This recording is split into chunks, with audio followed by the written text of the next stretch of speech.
All right, so we're back for another deep dive, and this one is particularly heavy. Yeah, it's a tough one. It's a tough one. Absolutely. So we're diving into the Jeffrey Pub incident Right. that happened earlier this month in Chicago, and we're looking at some coverage from WGN News that features both Superintendent Brown and state's attorney. Yeah, it was a pretty informative press conference. Yeah. They gave quite a bit of detail considering, the case is still obviously ongoing. Right, and this case is just, it's really shaken the South Shore community. Oh, absolutely. I mean, 3 people dead. 3 people dead, yeah. Another one injured. Yeah, 23, 25, and 27 years old. It's just a tragic, just senseless violence. Senseless is, I think, the word that keeps coming to my mind is just like, we see what happened. Like, there's video footage, right? Right. This wasn't, something that is, kind of like up in the air. Like, we know that the car plowed into this group of people. Right. There's no question about what happened. Right, but the why The why is a complete mystery.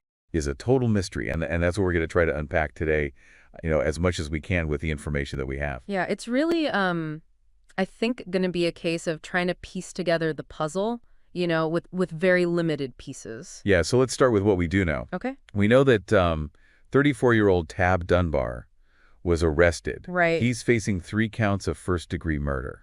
Which is huge. Huge, premeditated. Yeah, premeditation and 1 count of attempted murder. Yeah, and that in itself is really significant, right? Yeah. Because it means that they're alleging that this was planned. This wasn't just a random act of, road rage or something like that. Right. And I mean, the fact that he is a convicted felon, I think, adds another layer to this. Oh, absolutely. Because, that prior record, I mean, it kind of paints a picture of somebody who, has had run-ins with the law before. Right. And so, you start to wonder, like, what led up to this moment? Exactly. And how could this have been prevented, Right. And so we know that the incident started with a fight outside Jeffrey Pub, right? Yeah, a popular LGBTQ bar in the South Shore neighborhood.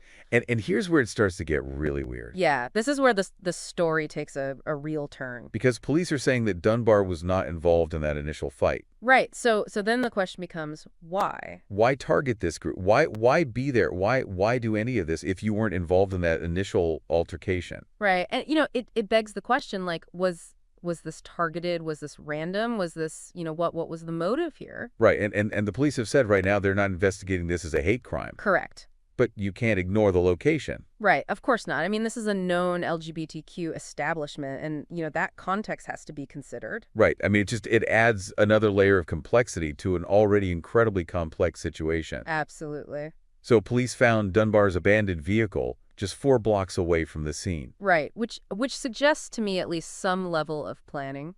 Right. He didn't just ditch it, right around the corner. Exactly. Yeah, this wasn't a spur of the moment, oh my God, I got to get out of here kind of thing. Right. It seems like there was at least, a little bit of thought put into this. Some forethought, for sure. And that's what makes the whole lack of motive just so unsettling. It really is. And Superintendent Brown talked about the need for community collaboration in this investigation. Yeah, which I think is so important. It is, because, somebody out there knows something. Right. Somebody has a piece of information that could be the key to unlocking this whole thing. Yeah, and the state's attorney also, made it clear that they're going to request Dunbar be held without bail. Yeah, no chance of him getting out anytime soon. Which, just shows how seriously they're taking these charges. Absolutely. And, but I think it's important to remember that justice in this case, it goes beyond just legal proceedings. Right. It's about understanding the why.